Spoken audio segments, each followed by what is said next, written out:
kiyyaaf kee abjuunantu nama maaloo yoo waan argaa kiyyaaf kee abjuunantu amboo gubbaa liftaa qabsa afaanuti nama maaloo guddaa gubbaa.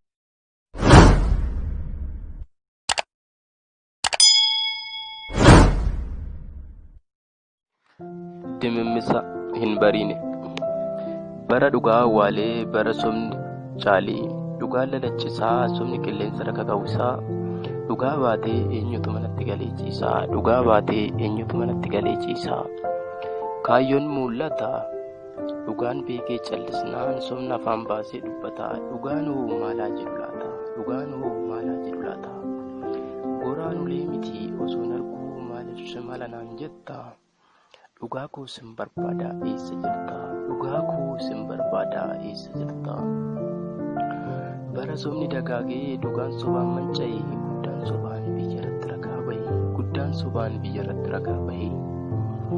obsan dhabee dhugaatu manca'e jiraachuuf sobuun aadaa ta'e jiraachuuf sobuun aadaa ta'e lakki yaa namaa haalli jireenya kee gaafii qaba kaabbaa dhugaa uffattee dhalatte sobaan seenaa dhugaa maaf awwaalta sobaan seenaa dhugaa maaf awwaalta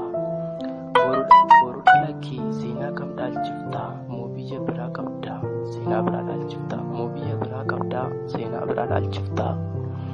eessa jirtaa yaa sammuu yommuu somni dhugaadhaan dhugaa nana jedhee mormu yommuu somni dhugaadhaan dhugaa nana jedhee mormu sobduuf jedhee karaa dhugaa gad hin dhiisu nama kaayyoo dhugaa baatee deemu rabbiyyuu duubatti hin deebisu nama kaayyoo dhugaa baatee deemu rabbiyyuu duubatti hin deebisu.